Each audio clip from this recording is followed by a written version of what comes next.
So let us get right into it. What I'm going to be positing is that there are three versions of Halloween Ends. We can probably choose to say they're different emphasis, but I think these are different movies. So let us get right into it. I will start with the factual, and I'm going to stress factual information we do have. There are really only two strong pieces of evidence, as well as some more supporting evidence. I will cite those very quickly, and then we will get to what I think is the first version, which, again, you're going to have to stick with me because a lot of these things sound so crazy and contradictory, but this is what I could piece together from the leaks. So here are the two pieces of evidence. One is, and he said this several times, but the director Green talked about COVID and the virus and how there will be a time jump and Halloween Ends will deal with that directly. It will be explicitly in the film. Now, in Halloween Kills, there was implicit references to Trump, Black Lives Matter, the polarization, conspiracy theories, but that was implicit. Apparently, the original idea for Halloween Ends, it would be explicit. These are real quotes. You can look it up yourself. You can double check these quotes. He did say it. He was on the record. What's interesting is the recent leaks confirm that is gone. That has been totally eliminated or it's been radically minimized. So when we see Halloween Ends in the theaters, there will be very little or no mention of COVID, even though he was on the record saying it was going to be in the film. So this is a different version of the film. This is not the film that they originally made. They've changed things, they've cut scenes or rearranged scenes. And we have an additional piece of evidence, which is the radio tower. And again, David Green has said this. Now, I did not buy the Halloween Kills DVD, so I have not had direct access to this audio commentary. However, I have double checked. Other channels have confirmed this, and this is in certain articles. And he did say it, saying, he pointed to the radio tower and say, look out for that. That's going to be very significant. And in Halloween Kills, the movie itself, yes, we do see the radio tower in very critical scenes. I guess most people dismissed it as a kind of interesting added detail. But again, the recent leaks all say there really is not much with the radio tower. That was supposed to be a very significant plot point, and presumably where one of the confrontations with Michael was going to happen. That's been eliminated, or I think it's going to be recontextualized and minimized. So we do have evidence there's been significant changes in terms of Halloween Ends, and that we at least have two different versions, but I think there are three different versions. I'm going to go explaining the first one, and bear with me because it will sound really crazy. And I'm not going to spend too much on the second one because it's really kind of short and simple and not that interesting.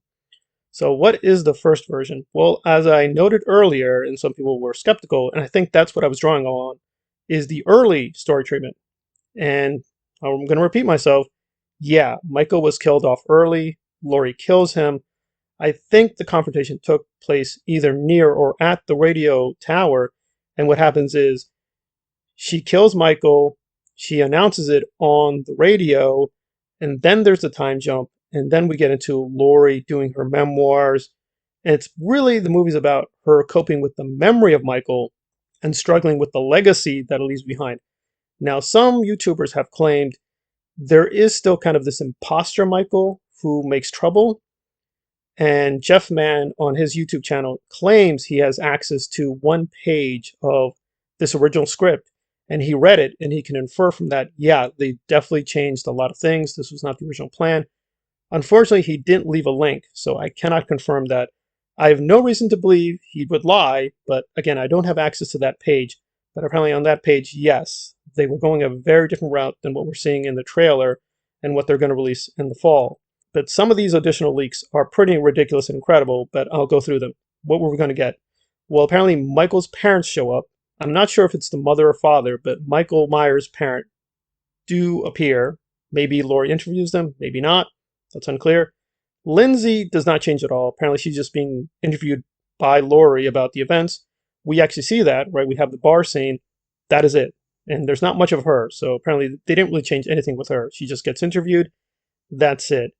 There is also kind of a movie within a movie thing, but I think that's a twist ending towards the end. And that has an extra special twist. So when we see Laurie in the classic clothes facing Michael, that's not really a real fight. I think that's a movie within a movie fight. And that explains, like, well, why does he have his normal hands? Why does his mask more normal? Why does he wear the classic clothes? It's a movie within a movie. It's a kind of fake out fight. So it's not a real fight. I cannot confirm there is an imposter killer, but apparently there is somebody in the background causing trouble. Corey is there, but he's basically just a jerk. He's not really the killer, as far as I know. He's just a jerk that Allison knows. At least in the first version, it's not clear they're boyfriend or girlfriend. It is much more explicit in the second version. So the first version has a lot of interesting stuff, but the twists that I'm going to get into sound really ridiculous and probably will mainly upset people. So even though she does kill Michael at the beginning, it turns out that's not real Michael.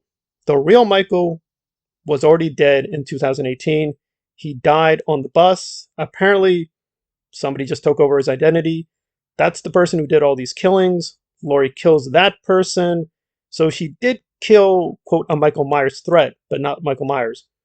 So Michael Myers has been actually officially dead for 4 years. So it's really her struggling with this kind of ghost in her mind. And now we're going to get to the really incredible part, which is at the very, very end, the people, and apparently Allison and others, are going to reveal to her, you were delusional.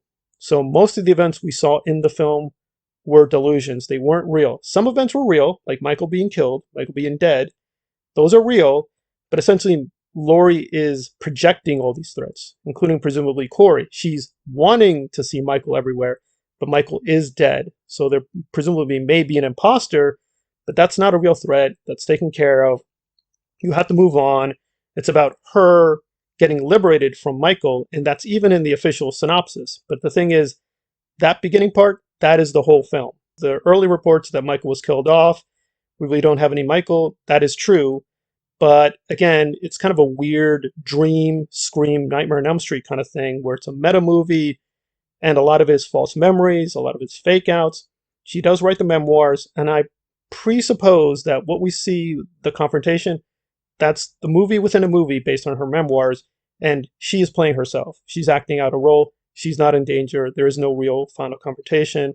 And presumably there's just a lot of flashbacks, a lot of clips from Halloween 1 and 2, and a montage perhaps of the other films, and that's it. That's the end. Now, in terms of the second version, that's kind of disappointing, and it's very short. It's really simple. It's basically just a lot of Allison and Corey. Corey and Allison are explicitly boyfriend and girlfriend. He's kind of like this toxic jerk boyfriend, and that is most of the movie. And Laurie is kind of in the background. The memoir thing apparently still there. There may be, there may not be an imposter killer. Maybe, maybe not. Movie within a movie. Now, I want to be clear. Most of the events are a dream in the first version. There are some real events, but most of it is a dream. They dropped that. So the events are real in the second version, but it's basically centered on Allison and Corey. Really, Michael and Laurie are just relegated to being very minor roles. Thankfully, we're not going to get that version either. There we have it. We have the 3 different versions. We have some evidence that definitely they changed the film. I know reasonable people would say there's only 2 different versions now. I think there is a 3rd version. And I got to be honest, based on this, probably the first version is bad, yes, but at least it would be interesting. So tell me what you think. Do we only have 2 different movies or 3? Is this enough to say there is legitimately a different film, and should we demand to see it? Well, we'll have to wait and see. Thanks for listening.